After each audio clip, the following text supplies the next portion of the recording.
8:40. That's the time in the studios here at Q95 FM Radio. This is the In the Spotlight Radio Show, our first show in the month of October. And interestingly, today is the 3rd of October. And so tonight, on the 3rd of October, I would like to take the opportunity to remember my dad. Now, my dad had a little confusion with his birthday. It was either the 3rd or the 4th. I think one document said the 3rd, another said the 4th. And so he celebrated his birthday.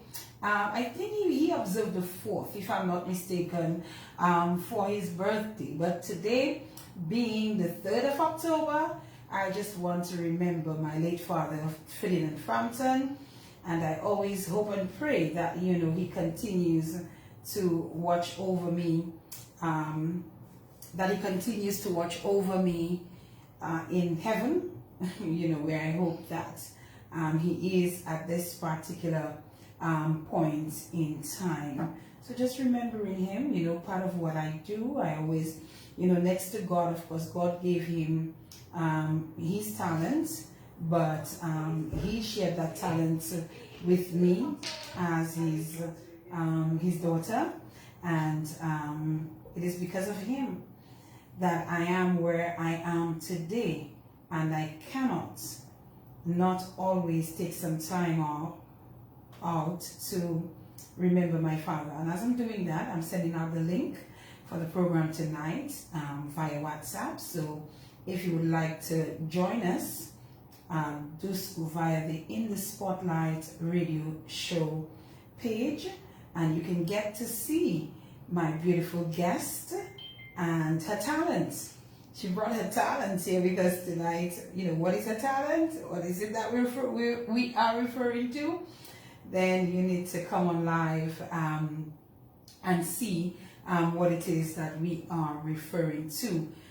If you're not part of my distribution list via WhatsApp, you can go to In the Spotlight Radio and the TV shows on Facebook, and you will get on with us live on the program this evening. While you're there, you can also follow the In the Spotlight Radio Show page as well. It is already 8:43. Forgive the voice. My voice has just been a little messed up since COVID, and for whatever reason, it is just not yet returning back to normal. Part of the reason is that I have this continuing nagging cough that still has not subsided, and I'm suspecting that maybe I have long COVID, because I'm not LUNG as in lung, but long as in extended COVID, because I still have some of the symptoms ongoing, the nagging cough. I still have I still feel a bit of fatigue. After that, I got, a little rash on my body, a few spots here and there, but all the same, a little tightness in the chest. And I'm being told that is long COVID, and I am not too excited about it, especially the effect it is having on my voice. But all the same, COVID, I rebuke you, and at some point, everything is going to be just fine. So thank you again for joining us on the program. Don't forget that we have our social media platforms. We have the In the Spotlight Radio and TV shows page, so you can go there, follow us, become a fan of our In the Spotlight Radio Show fans. Subscribe to our YouTube channel, and of course we always have to acknowledge the listeners here on Q95. This is actually our major platform for the In the Spotlight Radio Show, but we're always happy when we can have others join us via the social media platforms. Saying good evening and acknowledging Q95 FM, Josephine Gabriel and Company Limited. They are the producers or the agents for Barefoot Wine and Twapito Water. We also want to thank Callaloo House Restaurant. Steve, if you're listening, please check your WhatsApp. Dominican News Online, we thank Jordan Jerome, friends and supporters, fans and listeners of the In the Spotlight radio show. That cracking is getting to be a bit, but you know, we will definitely, hopefully, get rid of that sometime, you know, in the next couple of weeks, God willing. So keep it locked right here. We're coming right back with our guest.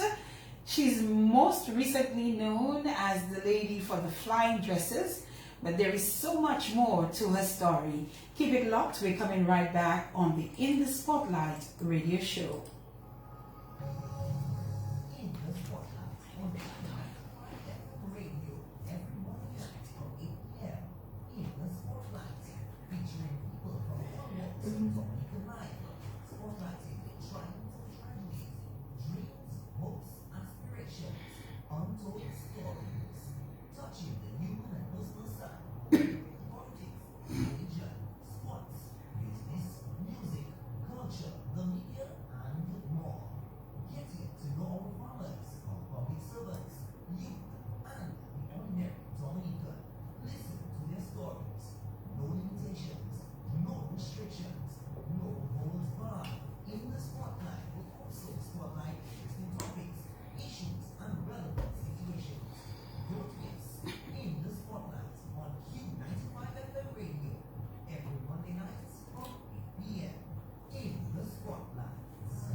And we are ready to roll on the In the Spotlight radio show for tonight.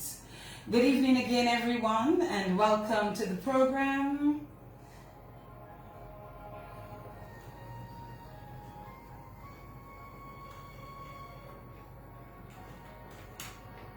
And let us go across and say good evening to our guest tonight, the beautiful Bernadette Roy. And beautiful is just not the only word to describe this lady. She's talented, she's creative, she's a woman of many, many, many talents.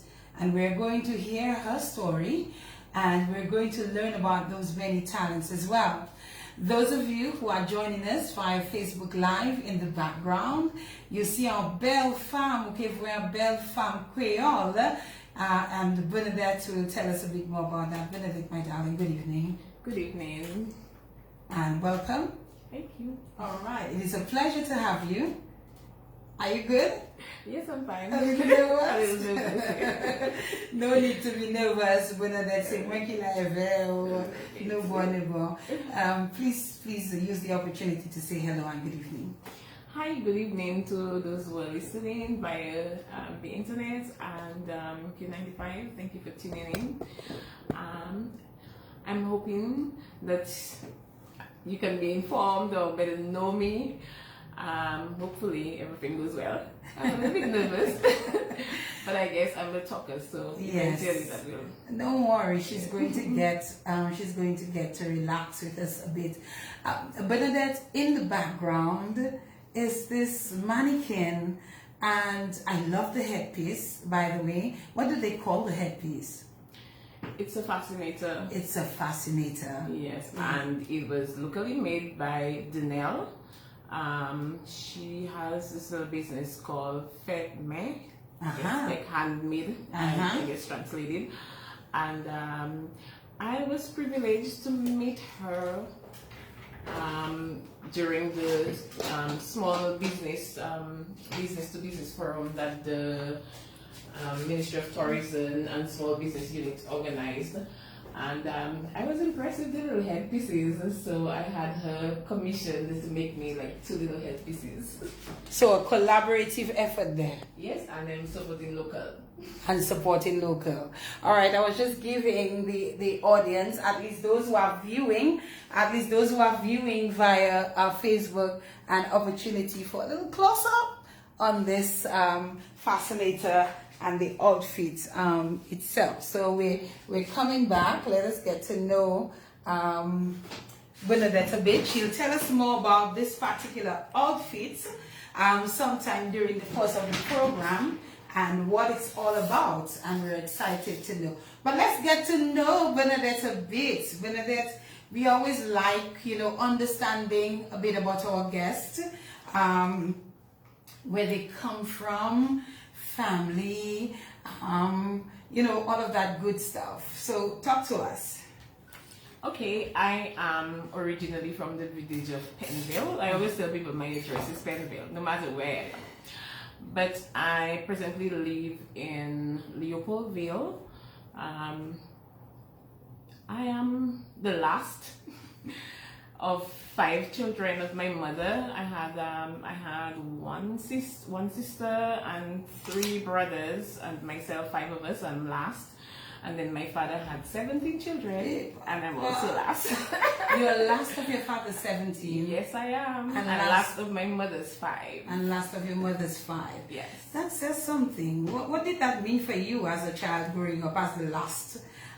Were you the one who got the most attention? Probably the spoily one, yes. And I think being last, and then having like mostly boys, I kind of like grew up being a little bit tomboy. So I tend to tell people I'm a little more tomboy than I'm like a girly girl. I don't think I'm a girly girl. Well, I mean, I think that is left to be argued at this point in time, because especially those things that you create, they're pretty girly girl. Definitely. Tell us a bit about Penville. It's a village I love.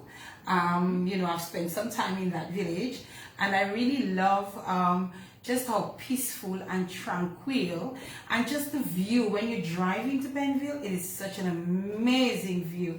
Tell me, those persons who don't know where Penville is or about Penville, tell them a bit about your community. Okay, Penville is way up north, and as Felina said, there's a breathtaking view. Especially if you're coming from Tatan, which is Portsmouth, and then you're passing over the hill into Penville, which is basically like 15 minutes away from Portsmouth. And there's this point when you get to the top of the hill where you can see the Saints and Guadeloupe. And at night you can literally see like the lights of the vehicles like just going across. But Penville is very peaceful. We have a small population of less than 1,000. I grew up in Penville. I went to Penville Primary School, and I basically spent my better part of my life until I was probably about 20 when I left Penville to move to Roseau. But I always go back to Penville. What is so special about your community in particular that keeps you going back? Well, apart from, my mother is still there. My mother is still there. My father died. But then she suffered a stroke a couple of years ago, and then she's not been too well. She's not been herself since the stroke. But I always, regardless, make it a point of duty to go back to Penville. And Penville is kind of known for its Penville, and everybody knows that. And of course, our parrot is the PM, so people tend to think that we get special privileges. So. Do you? I think Penville is really dear to his heart, because he would not say anything without mentioning, Penville. And Penville people, hold him in high esteem. Good stuff. Yeah. Whenever guests are here, some way, somehow, hearing about or learning about the parents, help people, especially the more mature people who are listening, understand who the person is. So, sometimes they will say, oh, Sasezafa, so and so and so. So you have to tell us about mommy and daddy. Okay, so my mother's name is Louisiana Ray. My mother is originally from Atkinson, and they call her Nano. And my father, well, he's died now, he's Neve Ray, or he's known as his name is actually St. Louis, but nobody calls him that. Everybody calls him Neve. Neve. Right, yes. And he's from Penville, and then that's how we were born and raised in Penville. My father, used to be have a disco, so we were known for having a disco. And what was the name of the disco? Nive's Disco. Nive. Oh, of course. Yeah. I always remember, even way back when I was on DBS radio, there would be, when you're doing What's On, there was always something happening at that disco indeed. Right. So I guess my brother Sheridan took after my father, so he was the one who was always organizing. I know Sheridan as well. Action and always have something going on, and especially like during Penville, so our disco was noted for that. I grew up with my mother being a baker. Okay. My mother said she started baking when I was 6 months, and she stopped actually while I was in the States. I think there was some freak storm, and then after that earthquake that passed, like in Bakers way back in 2016, no, 2006. Yes, Erica was 2015. Yeah, 2006. Between 2000 and somewhere in 2006, there was this huge earthquake up north, and then it affected the oven, and then since after that, she kind of like did a little thing after that, but sometime after that, she kind of just stopped. Just bread? And then we had the shop. Okay. So we grew up. No, I was asking, was it just bread that she did? Oh yeah, she did mostly bread and sometimes gato. Gato. But she always used to bake. And then we had you bake? No, That's not right. really. We'll learn of your other skills. And then I think I didn't take that one. I took the sewing one from her, but no, because we grew up, my mother had a machine, so everybody at home learned to sew. My brothers and everybody, including the boys, so everybody did their little thing, so I didn't take the baking part because my other brother, Jenna, they call him Kaku Boy, he was the one who took the baking skills, but not me. But okay, so pause a bit. So I always like to learn, about the person's earlier years, formative years of growing up with the parents. So mommy was a baker, and mommy also was a seamstress. Not quite, well, home sewing. Home sewing for yourselves. Right, okay. Yeah, but she had the shop. But tell me more about her personality, who she was, what she taught you as a young girl. Oh, she was a workaholic.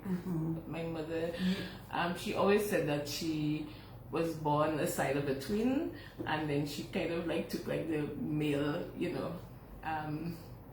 hormone area, I would say, sort of, because my mother, like, she used to do her own gardening. I mean, my mother, when she baked, she would get her wood and she would take her axe and split her wood herself, and then she used to pride herself on, kneading her own bread and baking her by herself, and that she didn't take on other people to help, and she was much like the homemaker, and my father was more like the businessman. So my father, in those days, he had the truck and whatever, so he'd be the one going to the garden, going to Roseau, doing everything else, and my mom stayed home with the children, and then the shop, and then the bakery. So she was pretty much occupied. The other day somebody asked me, like, if when I was young, if I remember going to the supermarket and with the trolley and whatever. And I said, no, my mom never really came to Roseau. I mean, we only came to Roseau when we had like a special occasion or if we were going to shop for something. And I was raised in a shop, so there was always no need to go to a supermarket to shop. So. And even as a young girl, the last, as I asked earlier, what were some of the things that she taught you as a young girl? So many things. Well, I'm a good cook. I'm a good cook. And, you know, growing up, she always taught you that you have to be, like, independent. So I think that's what I kind of like took from her, being very self-sufficient.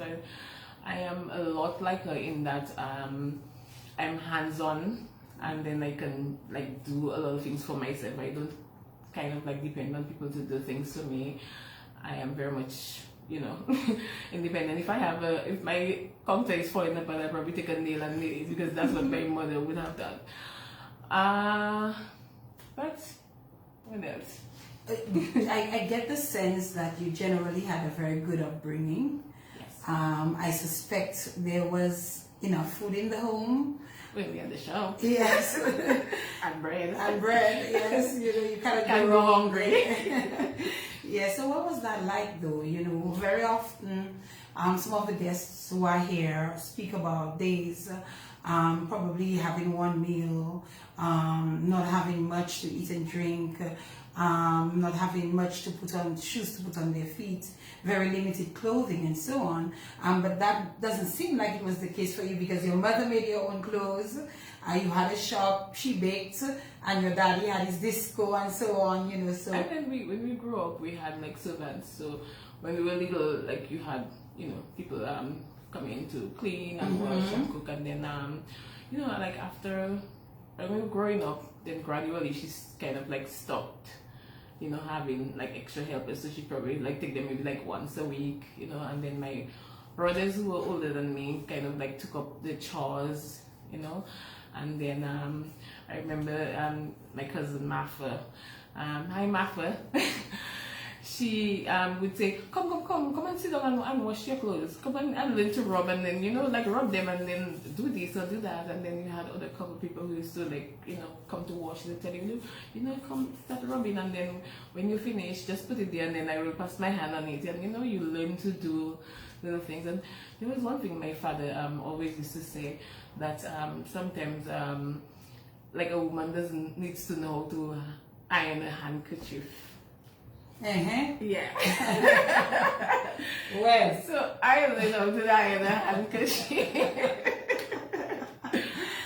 not today. But then when not today's modern woman. No familiars. And then at a very young age, you know, I learned to be like responsible, because one of my sister, my father's side, she migrated to Guadeloupe, and then she had a little girl and left her with us. So I was the one taking care of her. And then after she moved away, she migrated, my mentally challenged sister got pregnant at 17. Oh my. And had a daughter, and then she became my child. So by that time I was probably about 10. So I literally like was called like little nurse. So I raised her from the time I was like 10. From then she was a baby, because from the time she came home, I was the one who had her and take care of her. And then up to today, she still calls me Auntie Mommy. Oh my, Auntie Mommy. Yeah, I like that. Chanel. Yes. So hi Chanel.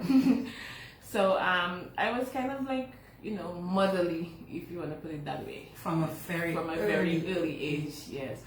And then going back to like my mom and the bakery, you know, when we were in primary school, we used to go to sell bread. So, you know, my mother bake, you would have your basket of bread on your head, and you would go, you know, to different areas, walking around, you know, selling bread. And how did you feel about doing that? I mean, like, as a child, you kind of like upset. You're grumpy because everybody, you know, growing up, everybody is like having fun, and you know, you have to go and celebrate. And your friends see you with a basket on your head. Oh my gosh, yes. And then mother would say, you know, it's the bread that have to send you to school, and then it has to do whatever. So, you know, I mean, sometimes they are happy. Yes. You're happy to do it, Yes. but there, there are some days. But you understood the reason why you had to do it. Yes, I did. Yes, even at that age. Yes. Mm-hmm. So growing up in Penville, generally, otherwise, what was that like? Okay, yes, you had to go sell your bread, but I'm sure you had some time to have some fun. What was fun times in Penville as a child growing up? Not much? Not much. Summer. I mean, like when you don't have to go to school, then I had also had brothers who used to come home, so like sometimes they'd go to the garden, but then sometimes my father would not take me to the garden, and one time I remember crying and wanting to go to the garden because everybody went to the garden, that kind of thing. So growing up in Penville, what do I say?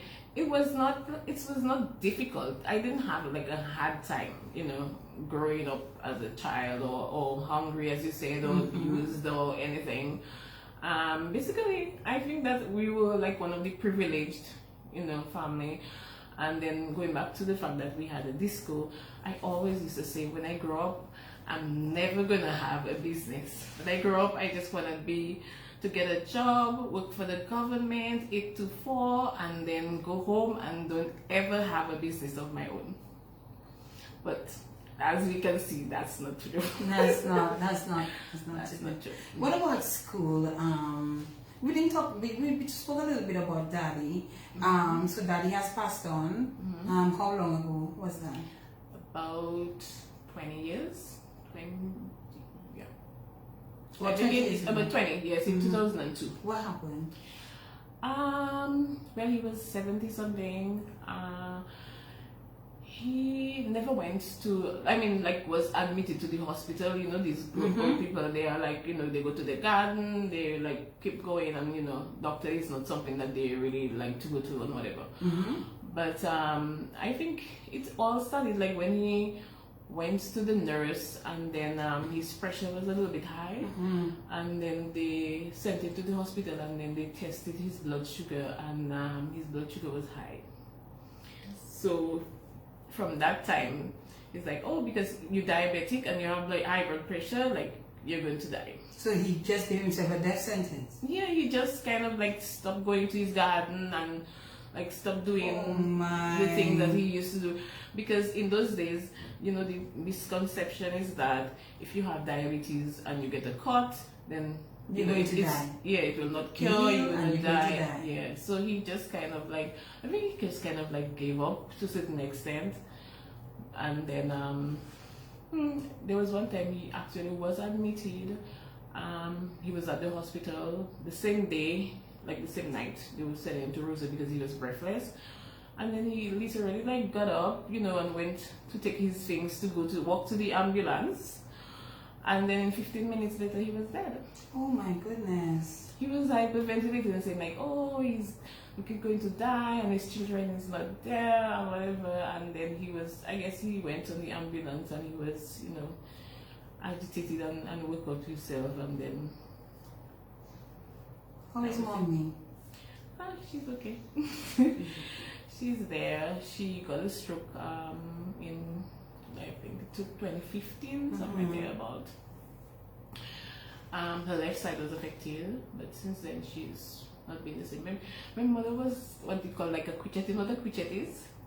A quichetis is those little insects that they like. The green one? No, they're like little brown ones. They're like jumpy. That's how my mother was. Like, she was very active, My mother would, when I would be decorating or have like jobs or catering, like she would come to assist, and then when I'm tired and I'm grumpy and I want to, I'm complaining, my mother is just going. She was that kind of person, but after the stroke, she kind of like basically like. Okay. All right. Okay, so we've gotten a good grasp of family, quite a few brothers and sisters, and you being the last of both mommy and daddy. Yeah. And here you are, the spoiled one. What about school?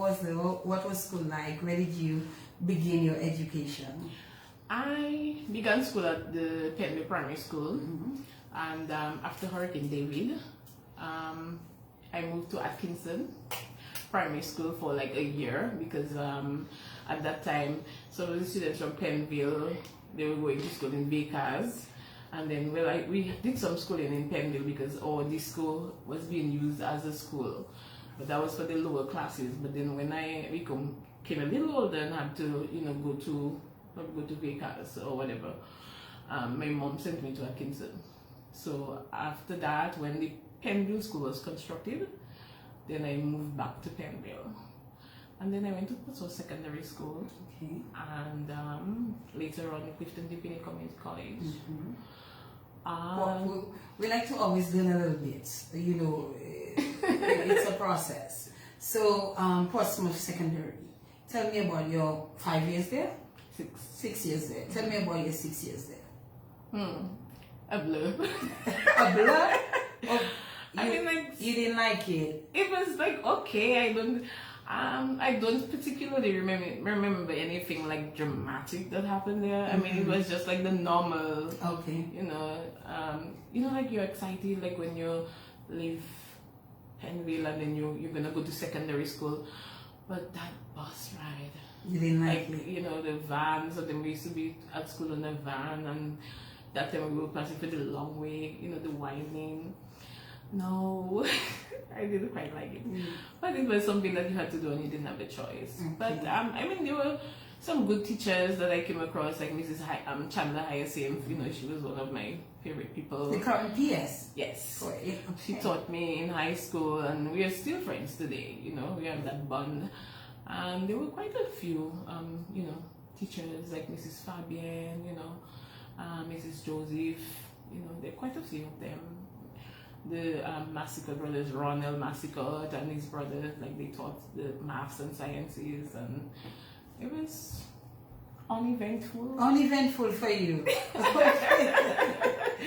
Meaning that nothing major or dramatic happened. It was just like you just have to go do your schoolwork, and that's it, and you go back home on your van. Yeah, I never really took part in like competitions or sports or essay competitions or whatever. Like some children at school and they're like always involved. Not you. Not me. It's the van ride that was killing me. By the time you get off that van and you get to school, it's like, okay, let's just get those classes going so I can go back on my van and go back home. And then at Clifton Dipini Community College at the time it was. Yes. So after I graduated from Portsmouth Secondary, I actually did 5 subjects. I got like 3 1s and 2 2s. And then I went on to do the secretarial. At convent? At Clifton Dipini Community College. Oh, there was a secretarial section. PSC. I forgot that. There was a secretarial section of Sifocol. Good stuff. So you went to do that? But originally when I went in, I wanted to do economics. But then I had basic maths. I had one in basic maths at that time, and then they said no, you can't. You needed back then when we went. Yeah, you needed a general one. And then it didn't necessarily have to be a general one. No, like a general math, 1 or 2. 1 or 2, yes. In math, and they were not regarding like basic. So I did not get to do economics. Which really doesn't make sense. I know, but guess what? You have to catch up. It took me like couple of years, but I did go back to not Clifton Dipini College, but Dominica State College, and I did the economics. You did? Yes. And this time you didn't need any Well, I had no, you didn't need it, but then at that time I had done math again, and I got a 2. Okay. But I did it just because somebody once told me that I could not do it. Yes. So I kind of just had to prove myself. Yeah. So then I met Mrs. Lavady in that program, and then one time she told me, you like economics, but economics doesn't really like you. But anyway, so she's telling me, you should double major in business administration, so like economics could become a minor, and so I did, and then of course it turned out well. I still had a high GPA anyway. That is just absolutely incredible. Imagine that. Yeah. And then we will hear about how intelligent it turns out that you really are, in spite of that little original experience with math. You know, you went on to study. Tell us about that. Okay. After I completed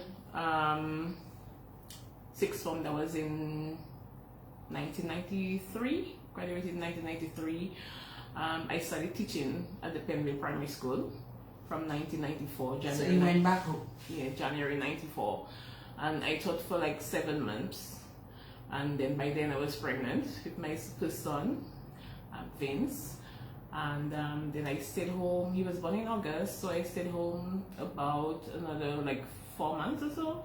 And then the following year, in January, I started teaching at PSS. I got at that time, one of the teachers went on maternity leave, so I taught for like about 3 months or so.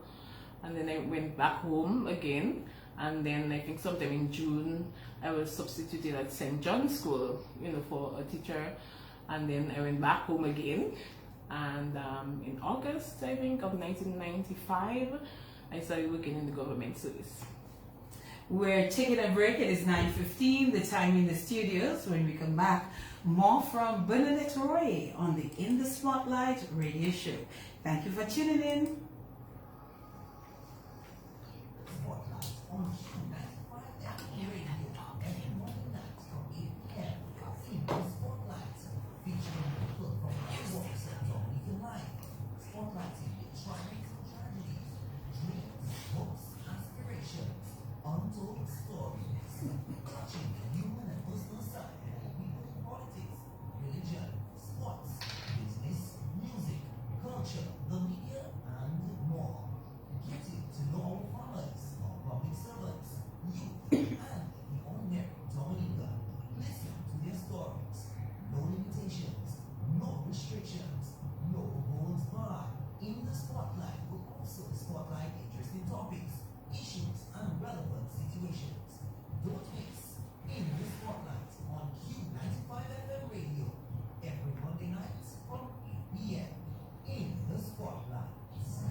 And we are back in the Spotlight radio show. Our guest, Bernadette Roy, from the beautiful northern village of Penville, and she's with us in studios on the In the Spotlight radio show.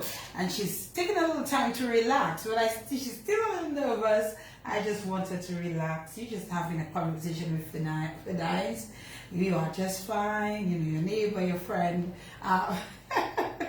Let's just relax and everything will be just fine. Okay. All right. So we're continuing to chat a bit about. We spoke about your family, your days growing up in Penville, your school experience, uneventful secondary education. You went on to the secretarial studies at the Clifton New Community College, or we used to call it CFUCOL, as well. and you started telling us now about the further educational journey. So you wrapped up at the Dominica State College, where you recently went again. What did you go to do at Dominica State College? Well, I went to do economics, as I said, because I was like driven, and I happened to do business administration.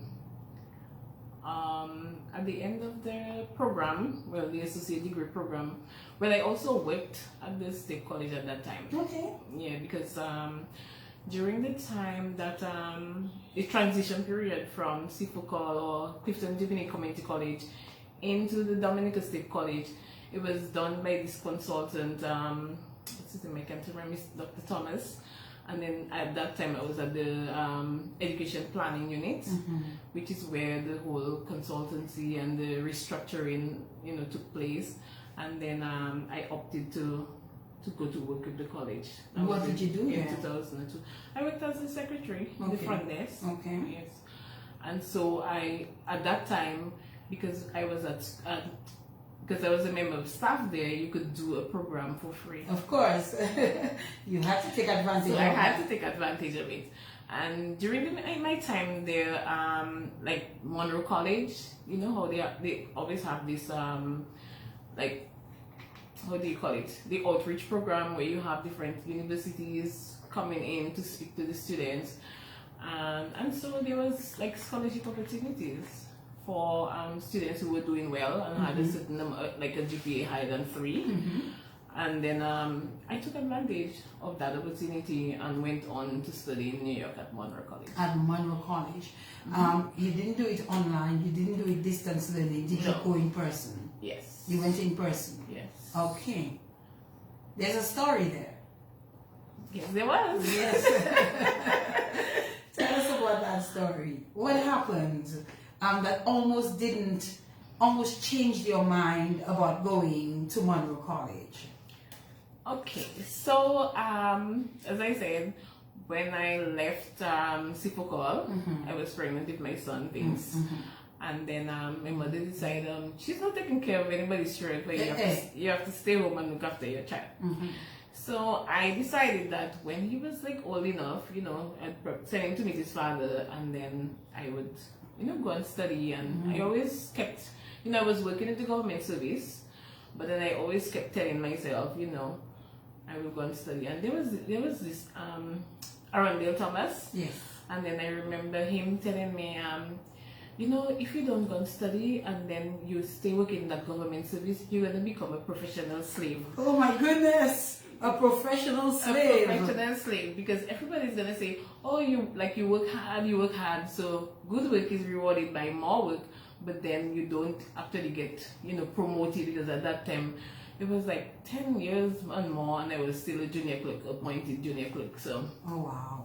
I decided that, I should go to study in order to, qualify myself and be able to move up. So, my son wrote the common entrance, and then at that time I was at PSS. I was working as a secretary at PSS. And then I decided that, he would go to meet his father, because his father was in Totola at that time. And then, I would go to study. And of course, the same month that he left and was going to meet his father, I found that I was pregnant. Just after I got accepted to go to Monroe. So you're getting ready to go to Monroe College. Your son has finally gotten to us, your first son, gotten to a certain age where you can send him to meet his dad. And you head into New York City, concrete jungle where dreams are made of. C'est là où t'es calé. And voila. Lo and behold, I was pregnant. What did you do? So I told myself, well, that is the plan of the devil, because I said, okay, when I first finished college, I couldn't go and study because I was pregnant with my first son. I stayed, and I said, okay, when he gets old enough, I can send him to his father, and then I can go and study. And there it is, when he finally gets to go, instead of me going to study, I finally get accepted, and now, I'm getting pregnant. So I told myself, whether I'm pregnant or not, I am still going. So I took a chance, and then I went. Let me ask, because that's a very brave decision to make. You're going off to school, right? And you're pregnant, which means you're going to have a baby. And you're going to be in school. I think probably the average person would have changed their mind. Yes, they would. But I had already had my student loan approved. I was already accepted. And then I told myself, if I missed out on that opportunity, I do not think I would ever get it back. Because for me, it's like, you know, it was the crowning moment. You know, sometimes you have setback and you're looking forward. Okay, you know, I'm going to do this when this happens. I'm going to do this. So it's kind of like, you know, they say it's not the point that you get there, it's the journey. Because it motivates you to, you know, keep going. And then finally you get to that point and then you get disappointed. So I told myself, you know what? I'm gonna go. Did you have everything already laid out in New York for you? Family, friends? What was the arrangement? I had no family, like per se in New York. I had a brother. I have a brother in New Jersey. But when I went up to school, I was supposed to stay on campus. So that's how I started. I went up on campus and then I stayed on until December of 2006, and then he was born at the end of January. He was born at the end of January. Well, lucky for me, I did not have, you know, fat people, they don't have stomach. So lucky for me, I didn't really have a big pregnancy. I didn't have a difficult pregnancy. So the baby was just there. So the baby was with you on campus? How did that work out? No, I was pregnant and living on campus. And then when I left in December, I went to live in Jersey with my brother. Right. And then he was... Oh, so you were already done by December? No, I took the following semester off. I see. Okay. So you took the semester off and you went to have your child? Yes. But then I did my courses online. So I registered full-time online and while I was having him at home in New Jersey. So it's it's kind of like, the thing about it is when you are on a student visa, it means that you cannot be in the US and not be at school full time. Yes. So I had to, well, upon the advice of my my professors, I went ahead and I registered for my full 5 courses, and then I just did them online. The rest. So you never went back to campus? Yeah, or next semester? I did, but he was born in January, so the semester went from January to about April, thereabout. So I had him and then I did my courses online, as I said. But then when I had to go back to school, I was trying to get babysitting services for him, and it was very expensive. And there was one time that the lady who was looking after him for me, she was just a stay-home mom. So she's my brother's friend, so she was, you know, looking after him, and then, you know, I used to pay her, and then she got a job. And then my hands were tied and I was home for a week because I couldn't go to school because I didn't have somebody to look after him for me, and then it was too expensive. So my mother says, like, you know, good child, bring down the child. He have a mouth, he will eat, he will drink, he wouldn't die. So I packed him up. He was 4 months old, and then I brought him down for my mother and went back to study. What was that like for you? Terrible.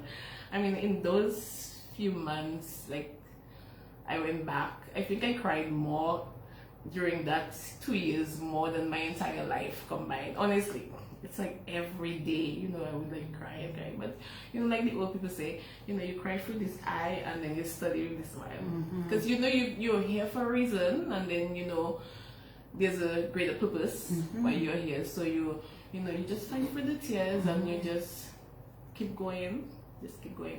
So when I brought him down, he was 4 months. And then the next time I saw him, he was 7 months. And the next time I saw him after that, he was 2 years and 7 months. Oh my goodness. Yep. Look at me, Shiva. Because I did not have the money to, like, come down. And then by that time, I completed my bachelor's degree in, like, short time.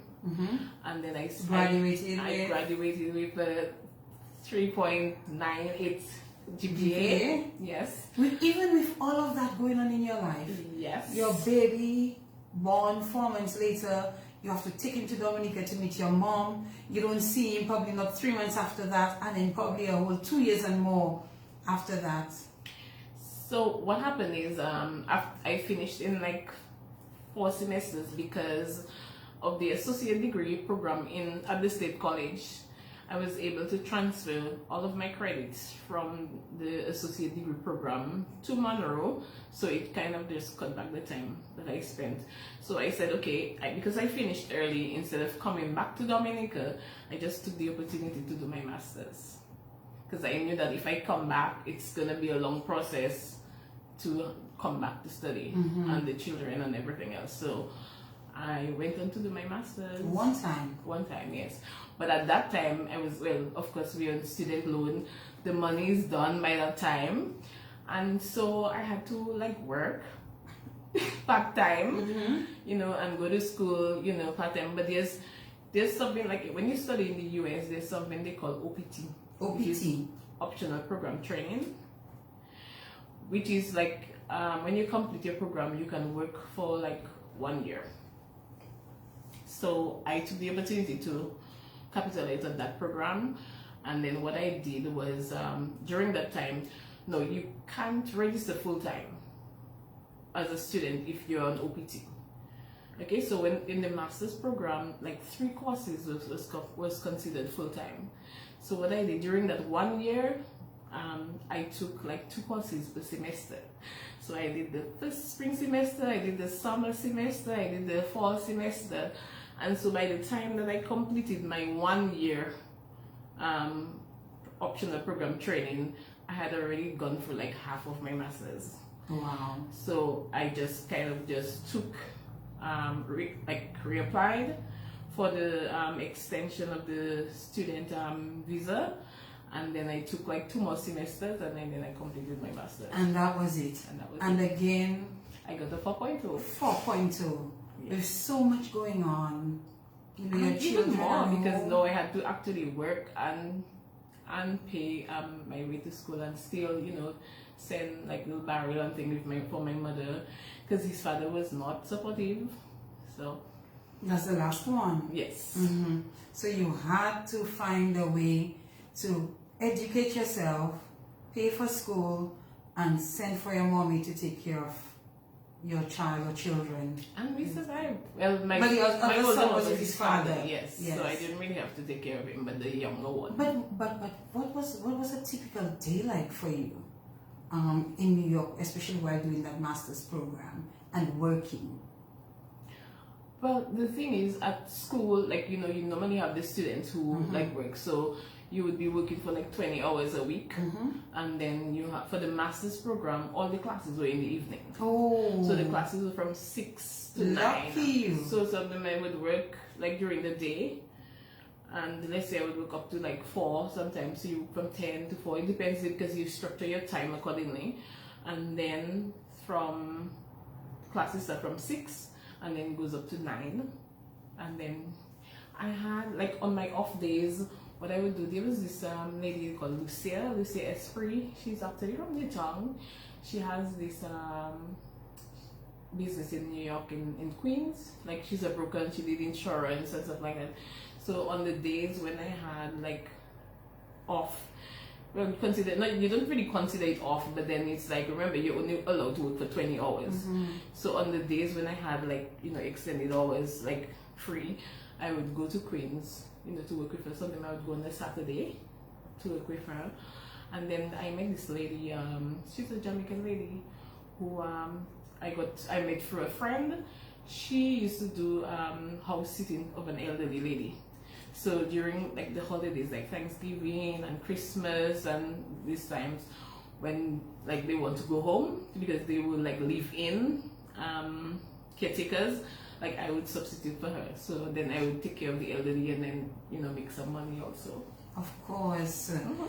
So it was not an easy road for you. It wasn't. I mean, the first decision to even go, being pregnant, deciding you're going to school was already a very brave move. Yeah, but it turned out to pay off. It paid off. Yes. I always like asking though, what is the lesson from that? What was that overall experience like, and what did you learn that you could probably say to someone, okay, do it that way this time, don't do it that way. If you do get pregnant, don't go, stay, or go, what would be the I think, well, the ideal thing would have been, as I told, like, for example, my son now is at Midwestern, he's studying. So I always would say to him, try to, do all your studies first. Because it means that by the time you have family and then you have children, your priorities are going to change. So you're not going to want to go and study. But when you're a student, you don't really have much responsibility. But for me, it was, the opposite was true. It's like I already had him, and then I went ahead and then I had the second one. It was not the ideal, but the lesson learned is, like, if you're determined, you can achieve anything. You just have to keep pushing for it, no matter how difficult it is. I mean, there are days, as I said, like the time in New York I probably cried more during that time than in my entire life. But the fact is, I kept going, and then family support. Like, my mother had it, my son, and then you now have a bigger goal, because now you're not thinking about yourself, you're now thinking about the child. So you want a better future for the child, so that kind of propels you to go forward. Your bachelor's is in what? My bachelor's is in business management. And your master's is in business management. Oh, the same. Yes. Okay. And today you're running your own business, or businesses probably. So after that, and I think I'm just trying to think about that experience that you went through, and in the end, not only did you graduate, you graduated with honors and very high GPAs. It's among the smartest, if you were to put it that way. So I really just want to use the opportunity to commend you for being brave enough to take that very bold step, not really having family except for a brother in another state, but then going to school and going through your grinds and doing what you had to do to be where you are today. And sometimes unless people come on shows like mine and share those stories, people don't know the challenges that people faced to achieve their goals that they set out for themselves. And sometimes people say, boy, people don't know what you went through to be where you are today. And that is so true in many instances. People might see you probably with your home, I don't know, but they might see you for a vehicle and saying, hey, she has this ride, she has this, she has the other. But look at what you went through to first get your bachelor's and then your master's. If you don't deserve everything that you have, then I don't know who does, if we have to put it that way. So I'm just commending you, congratulating you as well on both of those degrees. I think that's a major milestones to achieve. And I want to hear more about your story. So after you were done with your master's, what was the decision? Were you going to try to make it in the Big Apple, or did you decide you were coming back home? Well, to be honest, I had my options open. Well, when I went to study, actually I was already in government service appointed, so I was on study leave, but I told myself if I get an opportunity to stay, I will stay. But it just didn't work out that way, so I came back home, and then I got the opportunity to work with the Education Enhancement Project, which was a CDB funded project with the Ministry of Education. I worked as an admin assistant, and during that time I kind of, my interest in projects got piqued, and OAS had this scholarship offering opportunity to do a master's in project management, and then I applied and so I did a second master's. You did? Yes. And this time it was in project management. Oh, you go, girl. I didn't even know that part, I swear. So you have 2 master's degrees. Yes. One is in project management. The second one. Where you did that? Where you did the second It was one? with a university, UCI in Mexico, and they were collaborating with the OAS, and then they were offering scholarship opportunities. So I got like the 75% scholarship. So I took advantage of it. You went to Mexico? No, online. That one was okay. online. How So, long? 2 years? 2.5, 3? About a year and something. About a year and something. Of course, a year and something. You did it in a year and something. But this time I was like juggling work and the children and studying and life itself in Dominica. But you made it. But I did. And you have a master's in project management. Yes, I did. More tipping my hat off to you again, my darling. And it's really good to hear all of that good news, coming from you here this evening. So take us through now the journey after that master's. Okay, so when I completed my tenure with the project in 2014, I got appointed as senior clerk, and then I was moved to the post office. Okay. And during that time, I worked as a dispatcher, which is like a shipping mail, like your closing mail for shipping. And in 2016, the New National Hospital. I don't see you there, by the way. What? There's just 2 master's degrees and a bachelor's degree. But anyway, go on. The opportunity came when the New National Hospital was being constructed. So there was the project unit, and then, I kind of said, like, you know what, I really want to build my project experience. So I applied for a project officer position, but then since the project officer position was filled, I was offered like admin assistant. So I took it. You're still in the environment, and that's what you want. Yes, I took it, and then I spent like 2.5 years working as admin assistant. And so during that time as admin assistant, I kind of went on to do an associate degree in fashion design. Oh, we're in a new area. Right. Altogether. So at the college they started offering like fashion design. College in Dominica? Yes, Oh. at State College. They only did it kind of like, that was the first time they were doing it. Okay. And so Who taught it? Who was the teacher? Mrs. Jean-Jacques, who teaches at Goodwill School. Okay. And then what's the name? I forget the name. It doesn't matter. It's okay. Can't remember the other one. Yes. So they were teaching that program at the State College. So for me, going back to my time at the project office with education enhancement project, I met Aisha Richards, and then she was doing a program with adult education. So I told her I wanted to volunteer. Oh. So I volunteered to teach a sewing program, and then that's where I started my teaching sewing career. So after the session, the summer class was completed, the students were like, Miss, you should do your own class and whatever, and then that's how I actually started. So you do a private class, sewing class? I teach sewing class mostly during the summer. Okay. But I didn't do it this year because of my flying dress business. Okay. But which we're coming to in a while. But then so I started teaching my sewing classes, every during the summer and stuff like that.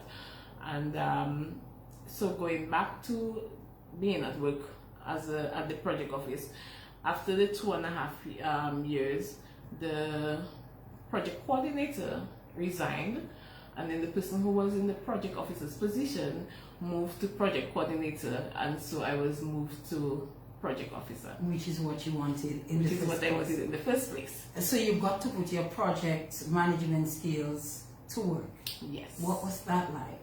It was very rewarding, like it's kind of like the ultimate, like you're looking forward to it, this moment, and it just, comes first. So I was really happy because I got to be like a traveling officer, and then of course I got a vehicle, so which is like, so that for me was an achievement at that time, because with all my, I've not spoken about my decorating, but with decorating and like with sewing and everything else that I was doing, I really wanted or needed a vehicle But then, of course, everything takes time, and I didn't have the money at the time. So, being a traveling officer afforded me the opportunity to buy a vehicle, because you get like the traveling allowance, and then I was happy to go out on the field. I mean, I actually got to know places in Dominica where I'd never been before, because you get to go to visit health centers, because I worked with health centers. So I would go out to the different districts, and I was kind of working with the health centers, new construction health centers, in addition to the construction of the hospital itself. So it was a wonderful experience. So I worked as a project officer until May of this year, end of May. Okay. When my contract ended. When your contract ended. So that was it for the project management area. So as we speak, where we at? I am being housed at the local government now, government office now. Right now I'm like starting to work with projects, because the PS kind of, when I came back into the government service, my PS of community development, thanks to him, Mr. Blackmore, he kind of like saw the opportunity for me. So he said, you have a master's in project management, and then you have project experience, so I think I'm gonna look to see where I find, something that will help you, Okay, so you're just settling back into the public service. Yes, I'm just getting back, and then like right now I'm at the local government, but then I also am doing a little work with projects. Okay. And they're starting now. All right. We're going to take a break, and when we come back, we're going to talk about those personal projects of yours. Keep it locked. This is the In the Spotlight radio show. We're coming right back.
And we are back. 9:48 is the time, according to the wall on the clock, in the studios of Q95 FM radio.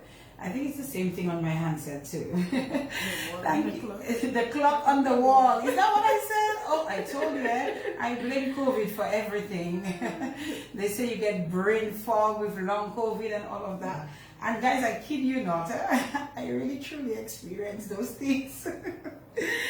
We are back. So the clock on the wall says it is now 9:49. And we are back with Bernadette Roy, and I think she's settled down quite nicely now, especially I suspect when we're going to talk about what we're going to talk about now. So, Bernadette, let us go back, give us a little background of the sewing. And when you started, you told us a while ago when you really started putting it into practice. But tell us, give us some background starting from mommy days. Okay, so as I said before, when we grew up, my mom had a machine. She did not really sew for too many people outside, but she made our own clothes. So one of the things we were taught was to help yourself. You know, the machine is there, you try to help yourself. So my brothers and them, they would do their little, at that time they had gun mouth pants. So, you know, they started doing their closing up their pants, you know, to make it fit tight and stuff like that, because my mother would not do it for you. So, she would do my dresses, and so I would see it, you know, and do my little doll clothes and stuff like that. But then I had Chanel. So Chanel, and then I was about 10, and then I started growing up, and Chanel was little. So she was like my doll. If you ask her today, she will tell you how you know, she was like my mannequin. And even when she grew up, she was still my mannequin. So I started practicing on her, you know, making little clothes for her. At one time, she went up for Miss Teen in Penville, and then I made her outfit and stuff like that. So after that, back in 2000, when I decided, you know, I really wanted to continue, so when I actually took a class in summer school with Naidi, I think she's dead now. She did sewing, and then Mr. Monroe had done tailoring, so I also did that back in 2000. And then I just started, sewing for myself. So for me, it was not about doing commercial sewing. For me, it was about helping myself. Right.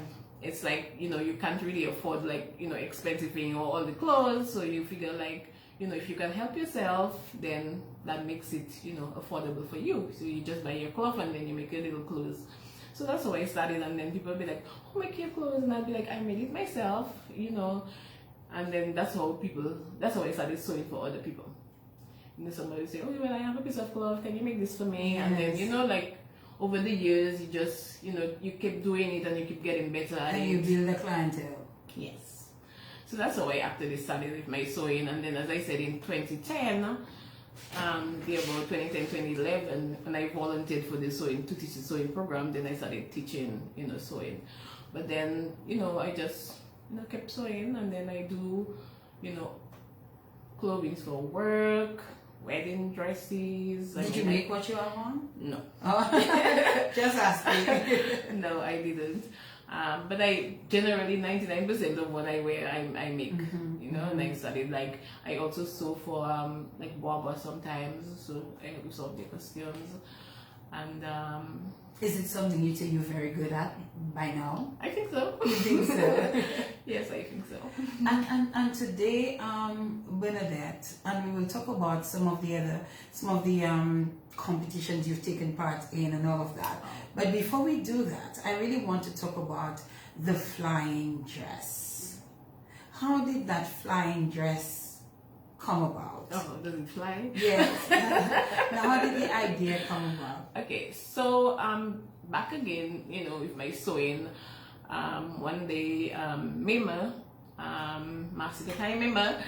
Well, we know her as Mima Raphael on Facebook, and she was also here on the In the Spotlight radio show a few months ago. Right. Yes. So Mima contacted me a year ago to do a Creole outfit for her for a photo shoot. So I did the clothes and then send it up to her, and of course she was very impressed. So you made it here for her? I made it here and then sent it up to her. Okay. Yeah. Shipped it to her. Yes. Okay. She was very impressed. So the following year, when she so that was last year Creole, last year Independence. So earlier this year, when she was coming down to Dominica, she asked me to do a dress for her for a photo shoot. Right. She said it's called the flying dress. Right. So I was like, oh, flying dress. It was a nice green dress. Yes. I'm like, flying dress. So she started sending me, pictures of what the dress looks like. And of course, if you're a seamstress, you look at it just like a carpenter. You give them something and they look at it and they figure it out. It's like, I looked at it and then I started researching and I was like, okay, well, I can do that. I can do that. And then she sent me the money and then I bought the fabric and then, you know, made the dress for her. No, the photo shoot was in Cali. So that was our first Red Rock. Yes, that's green dress. And oh my god, that was like wonderful because it was like so windy. We really had a, like, you know, an amazing experience. And I suspect people who have seen that dress, that photo of Mema, because we saw it on social media, probably didn't know. Now they know who made that flying dress. So after the shoot, when we completed the shoot, Mema is saying, you know, I'm not gonna go back to doesn't make sense to go back to the States. You know, when she like talks, I'm not gonna go back to the States with the dress, and it doesn't make sense. She's like, you know what, I'm gonna leave the dress with you. You know, you should make a few others and, you know, get a few colors and then you should rent them. And then, you know, that's where she said that to you, and what did you think? At first I was like skeptical. I was like, you think people will want to rent, you know, those dresses and, you know, all that cloth, because one dress is like between like 13 to 15 yards of cloth. Wow, that's a lot of material. Yes, it is. And so I had the idea, I was going along with it, but, you know, like slowly, you're cautiously, you know, you're exploring it, but you're still a little bit iffy. And then that was in April, and then in somewhere close to May, Nicole Shillingford Grail, she got in touch with me. She said, hi, you know, I got your number from Mema, and I saw the dress. You know, I really wanted to do a photo shoot because last year I was in Jamaica and then I wanted to do the shoot, but we kind of were running behind schedule and I didn't get the opportunity. And then, you know, I really want to do a dress. So I told her I was just starting off, and then, you know, I'm going to do a few colors. And she's like, yes, you know, I'm interested and whatever. And then she and I, you know, started like bouncing ideas of each other, and then we started like sort of partnering, you know, with this whole, because she had, you know, the experience of like actually reaching out to these businesses who rented dresses like in Jamaica, and then, you know, she had that kind of like more Okoa kind of thing. So she started sending me pictures and different ideas, and then that is how, you know, I built on the idea, and I approached a bank for a little loan, a business loan. And then so Nicole was here in July, so I kind of just timed my launching with the same time that she was coming. So she also did like Mema did, you know, like paid to have her 2 dresses done and then donated back the dresses to me. Oh, so you got Mema's and then hers. You and got Nicole's. these 2 others. Oh. But now I have like 20 dresses. You have like 20? Yes. Oh my goodness. And you recently did, I mean, before we even talk about the ones you did for the independence that we can see on our mannequin there in the background, I really just want to touch Mema. You know, clearly this is someone very unselfish and very interested in helping others. She didn't have to do that. No. She could have gone back with her flying dress and go and do a photo shoot. Or just take it and pack it or in take the it barrel. up. Exactly. You understand? But for her to look at you and see you as somebody who is enterprising, somebody she thought in her mind could take this and run with it and make something out of it. She referred to you as a gem today to me. Yesterday, as a matter of fact, she said, Bernadette is a gem. And that says a lot, Bernadette, in terms of her perception of who you are. And the same would apply for Nicole, I would presume. With these people, with Mema having the confidence to say to you, here, keep this, and then this is what you should do. Though a little skeptical, I hope that it was an idea that in some way, somehow, has already begun bearing fruit for you. If it has not, I hope that we can use this program tonight to get the word out there about the flying dress Dominica, right? So that people, tell me how it works. How does it work in terms of the flying dress? you rent out the dress, you make the dresses for, if someone wants a dress, do you make one for them and charge them their fee? How does it work? Okay, so as I said, I went to the bank and got a loan. So I bought the material. I've made the dresses. Now the dresses are like flexible sizing, which means that they can fit like a tiny person, and they can be adjusted to fit like a much bigger person.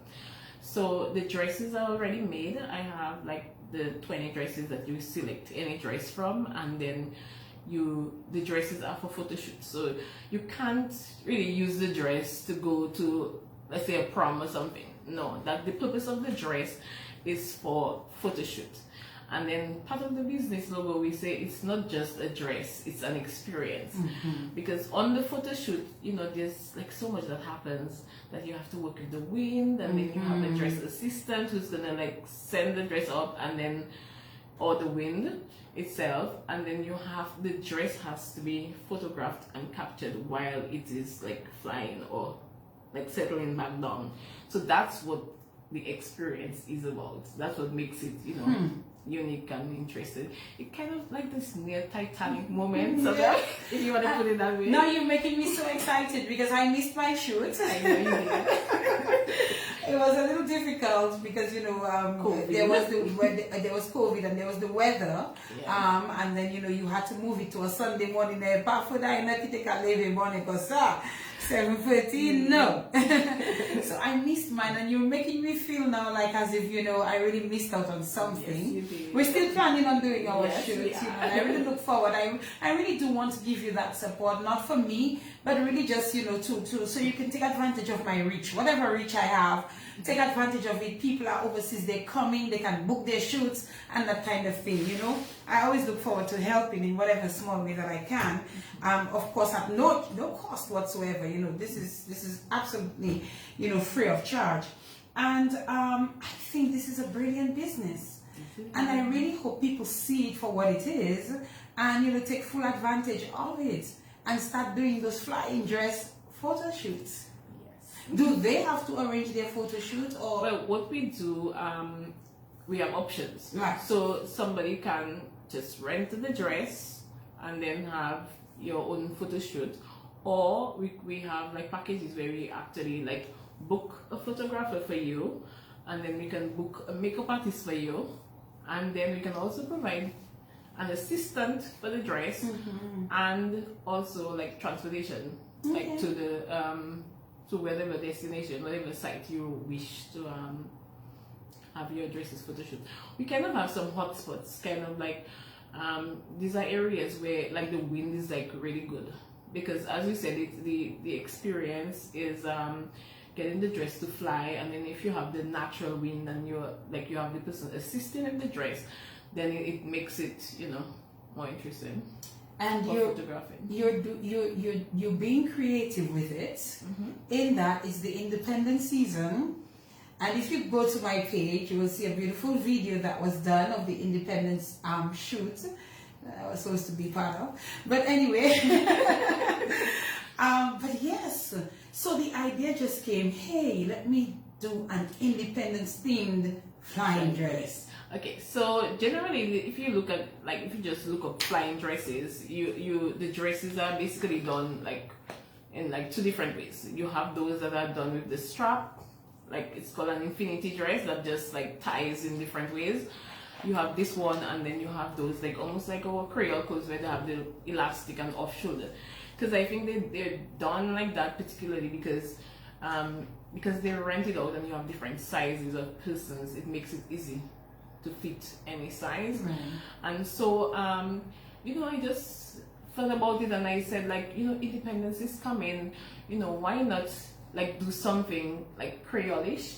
So what I did, I went ahead and I did a full madras flying dress, and then our colors of the flag, which are like red, green, yellow, black and white. So I got the idea to just reshoot these existing flying dresses and just accessorize them with madras. So like the one just behind. Yes, yes. Just move a little so they can see it a little better. It's okay, Jay, don't move too much, just a little. Yes, so there we go. In the background there, you can see this one is the red and Madras flying dress. What's your target market? Who's your target market? Oh, very good question. My target market really is like visiting Dominicans. Persons who are overseas and they're returning home, or they're just visiting Dominica for the first time. I think it's an experience that to be taken advantage of, because we have so much unique sites, natural sites. I think that also would help to enhance the attractiveness of and draw people, because if you look at flying dresses, then there's this Santorini, which is in Italy, is kind of famous for flying dresses, and a lot of people, it's called photography tourism, where they actually travel to these places to have the photo experience, just to have the pictures taken in a flying dress. I mean, yes, it is literally so that is something. Yes, it is, and that is something that you can make into something here. Yes, so a lot of people are spending money, and they're going to Santorini and these places to have the experience of being photographed in a flying dress. So that's how Mabel said, it's people are spending so much money on this photo shoot and whatever, and they're going so many other places that don't even have so many beautiful sites like Dominica. Why not come to Dominica? Mm-hmm. And this was the whole idea behind it, that we can promote Dominica. So one of my goals was to work with the tourism. Discover Dominica Authority. Yes. I was about to ask you if there's some level of partnership when I studied, I went to the PS of tourism, and they were excited about the idea, and it's something that I look forward to, let's say the cruise tourism. If they come into Dominica, kind of that's one more thing that they can do. So it's not only to just see the sites, but they can be photographed in the sites. So where are we with that? The tourism season is about to open. Well, they've been still in discussion. Yes, I'm still it's not progressing as quickly as I would. Well, we need to get it progressing. I've been getting a little bit of a hiccup and whatever, but then I guess I need to be a little more persistent. Well, probably if that's what it takes, yes. You have to go walking up the stairs a couple more times. You have to go knocking the door a couple more times, because the season is here, and I'm sure people would be happy. There are tourists, I can almost guarantee, who will be happy to take part and enjoy it's something that some of them is something that they've already heard about. It's something that probably they would have liked to experience but didn't get the opportunity to do it. So coming to Dominica, I think is an opportune time to actually get photographed in a flying dress and experience what our nature island has to offer. And if we don't get to complete discussions, negotiations, whatever it is, whatever is required, hey, you gotta find yourself by the cruise ship, have someone with a sign. I don't know. I don't know if that's how, I know that's not how it works, but you know what I mean. Yeah. But we need to get this going. I think that is a really good value add to our tourism product, especially for the ladies.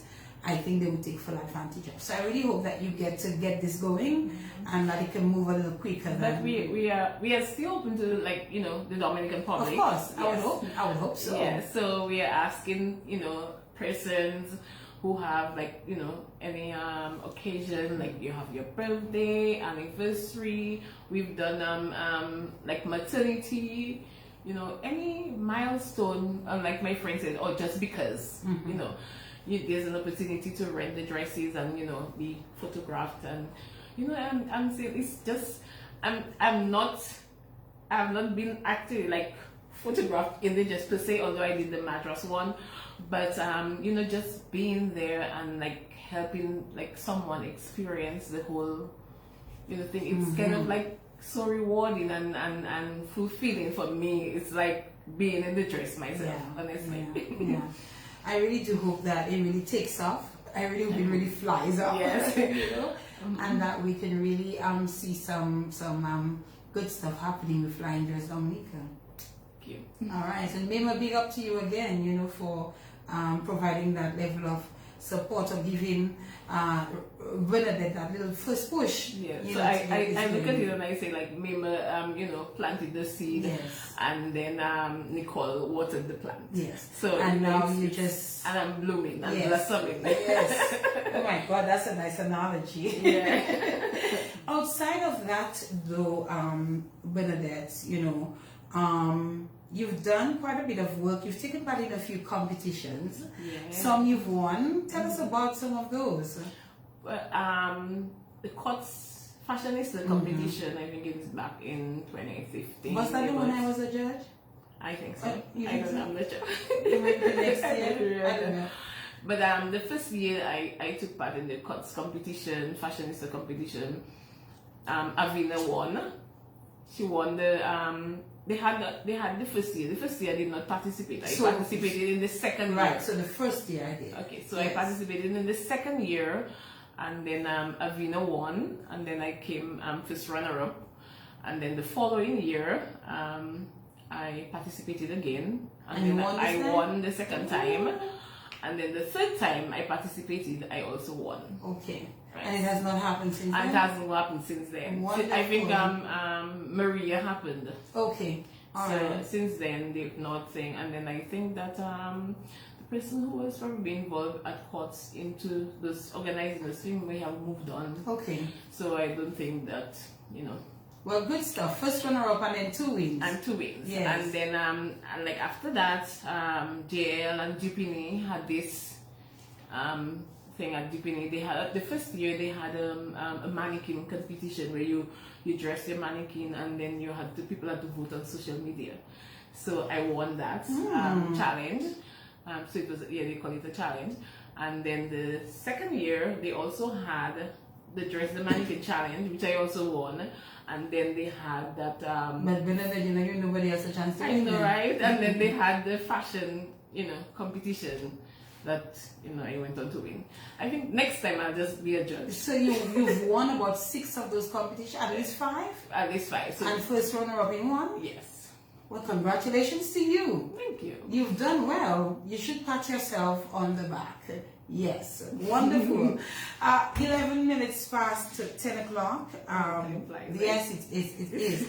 Now, Bernadette, apart from all of this, so you do some volunteering in terms of adult education. You did some of that. But this one. Yeah. You do your own private sewing classes. You didn't do this year. I hope that you're going to continue that into the future, at least, you know, to help persons to get the basic knowledge of learning how to make an outfit for themselves. You're involved in quite a few other things. So outside of that, are you going to continue? Is it going to be flying dress focused for now, or are you going to try to do the classes next year? What is the focus for now? Okay, well, for this year, it's just the flying dress, and like, I'm also like sewing.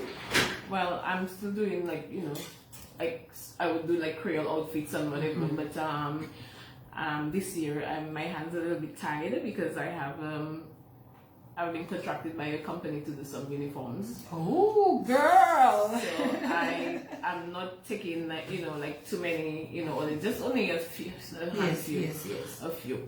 But kind of like, you know, but ordinarily like during Creole time would have been, you know, a lot of sewing, like creating outfits for people, you know, just for Creole Day, and honestly for me, the sometimes I feel like I don't like sewing or don't like to sew, if you want to put it that way.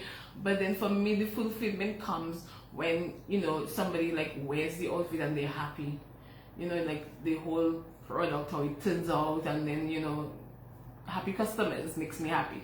So I think that inspires me, you know, to want to do more and to, you know, to extend my creativity, you know, in terms of creating outfit and sewing and just making things happen. Well, since you're smiling, then it's something that you love to do.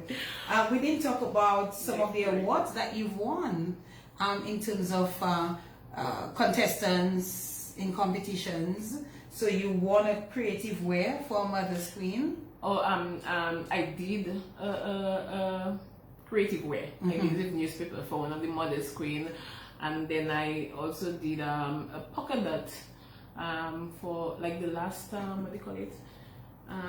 Dominica's top model.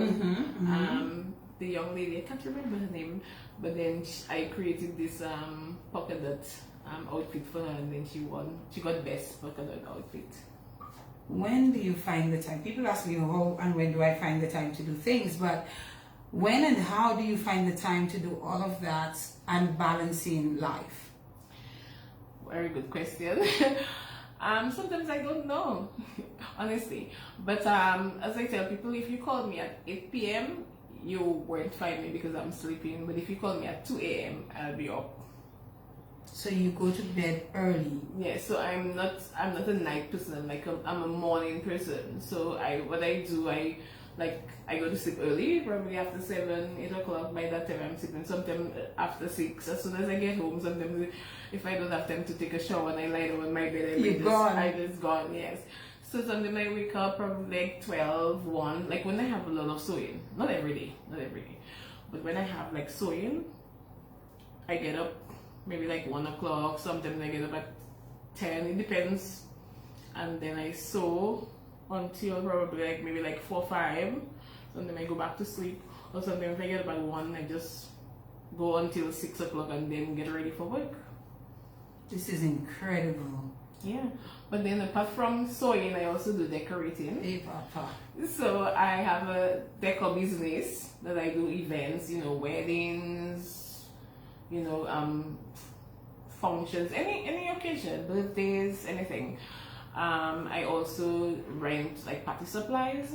So I have like flatware, which we call it, like food cutlery. We call it flatware or silverware. Glassware, which are like champagne glasses, wine glasses, water glasses, and then dinner plates, and I have those little soup bowls and the saucers. I have those that I rent also. I do napkins, tablecloths, chair covers, ties. The works. You name them, I've got them. You've named. Just ask you.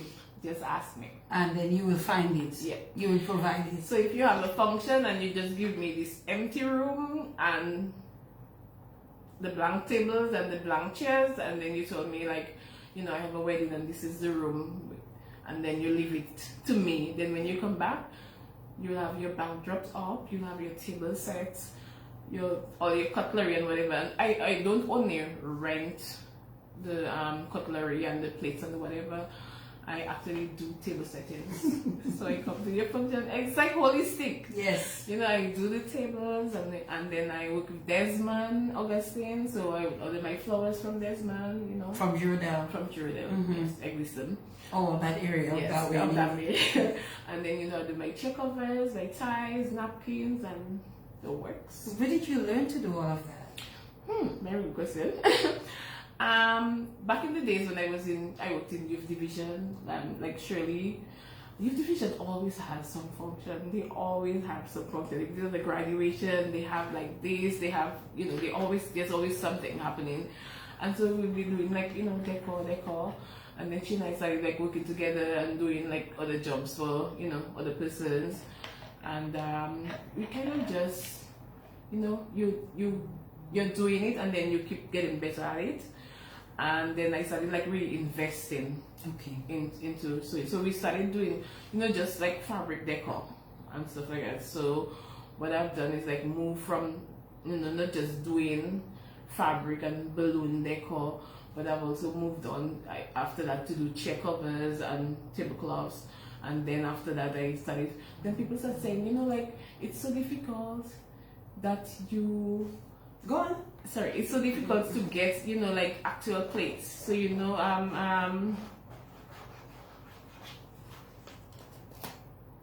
there's only some, sorry, I got distracted. That's all right. Okay, so, people, you have a function and then you have plastic plates and you want to make it classy and, sometimes, and people keep asking, where can we get, like, plates? to rent, or cutlery to rent, and of course the good old aid bank. I probably will never survive without loans. But I did take a small business loan at aid bank, and then I invested in plates and cutlery, and then I have like up to like 140 something 50 persons that I can provide for at any one time. Do people use your services? Yes, they do. They do. They're aware of it. I think that I don't promote a lot. I'm not really much into social media, and then in this day and age, I know. Bernadette. I mean, I am.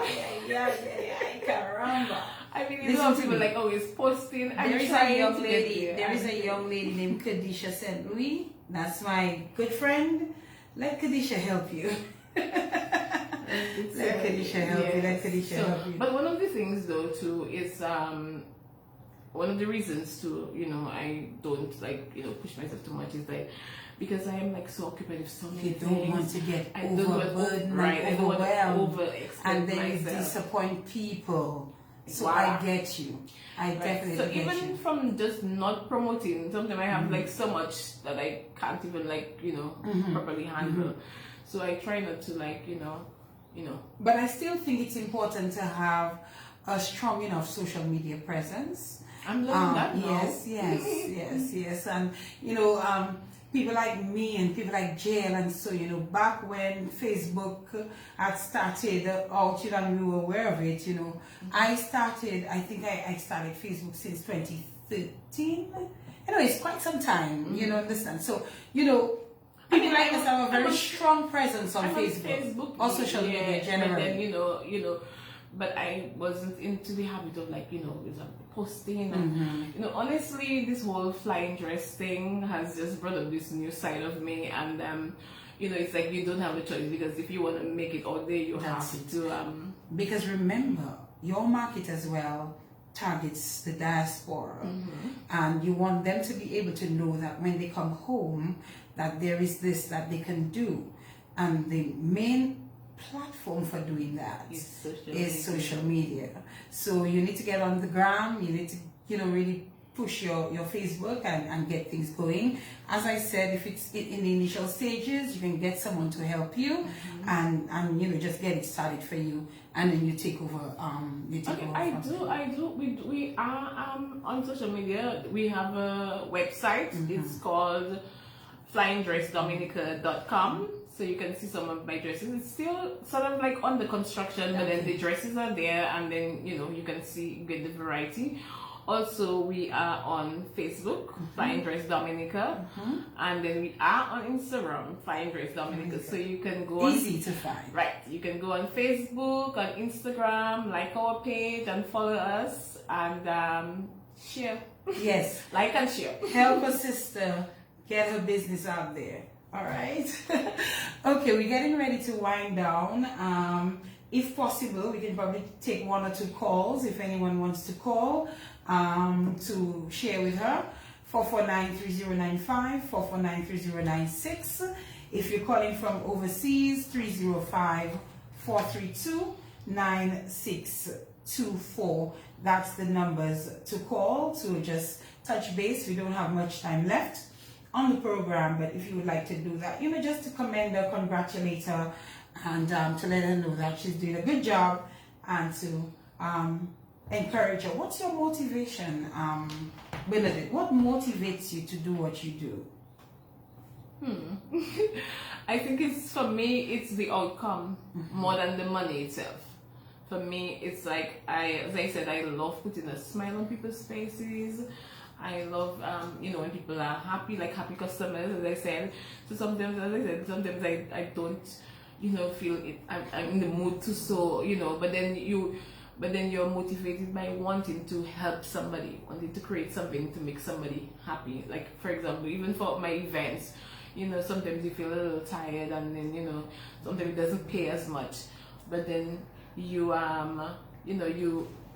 get yourself out there, and then you try to make somebody else's life better. What's to come for Bernadette generally, and your projects? What's still to come? What does the future look like? I don't know. You don't know. Oh my gosh. What would you like to see happen I mean, for you and your projects? For me, I would like to see, especially like, you know, the flying dress business, I would really like to see it, you know, kick off, Take flight. Takes flight, yes. You know, I really want to like get it out there and, you know, like be a pioneer, sort of, because, you know, I feel privileged and happy that, you know, like I was the one who actually like started it or brought it to Dominica. So even if like somebody out there like starts doing it or they takes up the idea and whatever, but I know I was like first. For Yes. me, I think that's you know, rewarding, and it feels like a sense of accomplishment, you know, like you know, doing something that is like worthwhile. And you know, like for the like when I do like my photography, I don't use like professional models. You know, I use the ordinary person, you know. And then if you look at my pictures, I don't just use like the stick models. So, you know, I have like a variety of persons. Wait till I do my shoot. I know, right? So I have people who are like slim, I have those who are medium built, and I have those who, you know, are plus size. So for those of you out there, if you think that, you know, you would like to do a shoot, but then you don't want, you know, your arms to be outside, or you don't want your shoulder to be outside, just let me know, because since I create my outfits, like we have these, you know, for example, if you look at this, it's like down here, but it can simply be lifted up. Okay, my dolly shoulder is coming, and voila, you have your shoulder, you know, like covered. This is like, can be tied on one side, it can be tied up. Yes, you can go. Okay, so even for here, you know, like the lady, it's like her outfit is like sleeveless, but that, because it's wide, you know, it can be extended. Oh. You know, you can cover your Mine will come out. I know. I was being Sorry, misbehaving. the mannequin.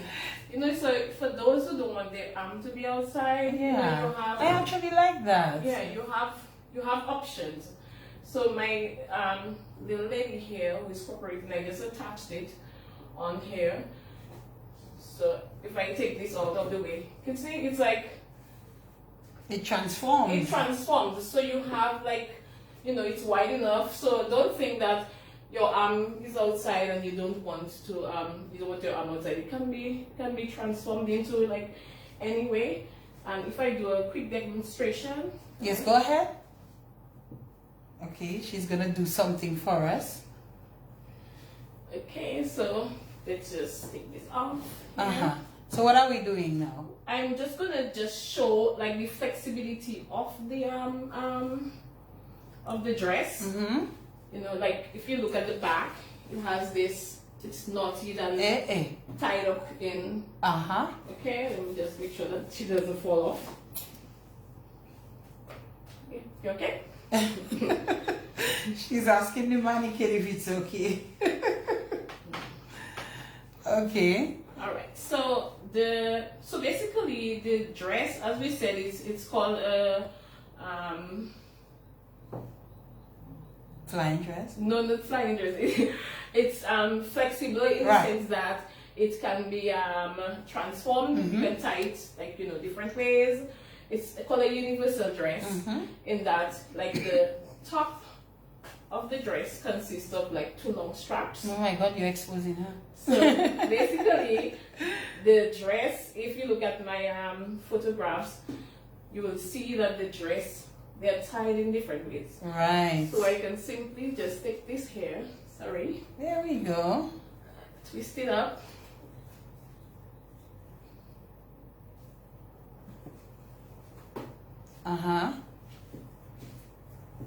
Sorry. So just twist it up a little bit, and then it comes back, you know, like around to the the waist. front, around the waist. Okay, so I'm doing this a little rushed. Okay, and then cover up her titties. sorry. Yes, there you go. Right, so I love this Bernadette. yeah, trying not to like make her fall. Okay, so this is one of my other favorite ties that I like to do. So if you look at my Your photos? On Facebook or on our webpage, you will see like some of those some of these styles. They're actually my favorite. So then working with the whole madras thing, right? So I actually have like these little pieces. Okay, so I could just take this, put it on here. There we go. Okay, I have to just do it on her arm. Sorry, I have to take off her arm. Comes out and goes back. Okay, so for those of you on radio, you can probably hear Bernadette in the background. She's just doing a variation of a style. Yeah, so if you so for those who want to do like a Creole shoot, you see like this is another interesting style. So if I didn't have to take out the arm and then I didn't want my shoulder outside, so we could probably put it just across the shoulder, like this, and then it would cover up. Or if you don't want the these sleeves, or you want them halfway, you can put them halfway. If you want it all the way up, of course my arms are looking like they want to fall off. And then another thing that we have is one of those, you will see if you look at the picture with Kim, with the white, that's what she's wearing. So we can actually take this and then put it around the waist. And that would add, some more like variation to the outfit. So as I said, this was locally created by Donnell. I have like 2 different ones from her. Also, I have a few that I've bought. So I have like green, and then we have red. These are called fascinators, and then they are also in the pictures. So they are available if somebody wants, So we have yellow also. So I have 2 of the madras ones. I have the yellow and we have red. And then I have this. Donnell also did this for me. So thanks Donnell. It's a madras necklace. But I kind of use this madras. And since I use this madras, I'm trying to make everything kind of like coordinated. Because I dislike mixing madrasses. It's something that I don't like. I don't know. I don't like mixing madrasses. I like it to be like, uniform. Yes. Okay. So I don't mind. If somebody do not like the madras and they want a different madras, we can give them a different color and make it work. This is excellent work, Bernadette. Thank you. And God has blessed you with a talent, and we just saw a bit of it demonstrated here. And I'm happy that you got an opportunity to give us a sense of how we can change it up, and get whatever we want. Yeah. Yes. Bernadette, we have to wrap up. I know. It's already at this time. I really want to thank you for being here. I'm going to give you an opportunity to give some final comments, and again, as well, include how people can contact you if they so desire. Okay, I can be reached at 617-9562. The number again, she's going to put that number soon if it's not 617-9562. I know what she just said. I know. We are on Facebook, as I said, at Flying Dress Dominica. We are on Instagram, Flying Dress Dominica, and then we also have a website, Flying Dress Dominica, or Be Seen Flying Dress Dominica. Oh, so that's one of the things that I did not mention, that B-SEEN, that's my brand. Okay, it came from my name, Bernadette, B for Bernadette, SE for sewing, and EN, enterprise. So that's something I had way back, in the days of old. So as we said, like us on Facebook, follow us, share, Instagram, and please tell your friend. You can WhatsApp my number, and then I look forward to seeing you all and sharing my flying dress experience. with you all. Thank you so very much, Bernadette, for being here this evening. I truly enjoyed this. I enjoyed the little demo. I mean, the trouble you went through to even bring the mannequin, you know, I really do appreciate that. You know, it really says a lot. So thank you so much, my dear. I really, truly want to wish you the best with all of your businesses. Flying Dress, Dominica, what is the other one? The flatware events. Yes, and whatever else you choose to do. You know, you've been given a talent from God, and you're making use of that talent. Sharing it. And you're sharing it as well. That is a wrap, folks. You wanted to say something else? No, well, I just want to say thank you to well, my photographers. Sorry, I had a list, but then I don't have it with me right now.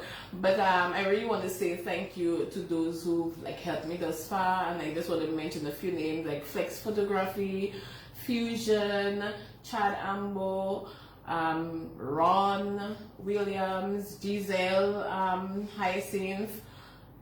These are some of the photographers that has been photographing the pictures that you see. I also want to say thanks to my models, you know, which have been there, and this, by the way, they're doing it for free. So I'll do it for free too. So you know, I really want to say thank you to all those who have assisted, the makeup artists, Angie and Jessia and Abby. I really want to say thank you. Without you all, you know, it would have been a little more difficult. I want to say thank you for my support services, Jen, you know, wherever you are, Thaddeus, Vince and Luan, my children. Well, hi Vince. Vince is at Midwestern, I didn't say, but my son is the older one, so I know you're looking. And then Chanel, who's my adopted daughter, because I raised her, you know, from little. She was like my daughter, now she's like my best friend. You know, I really want to say thank you for the support, and you know, for all those out there who are participating and encouraging me. Thank you. And thanks to Bernadette for having me. Oh, you're most welcome. And on that note, we'll wrap it up on the In the Spotlight radio show for tonight. We'll be back next week, Monday, God willing, for another program. Until then, good night, everyone, and thank you again to everyone who continues to support.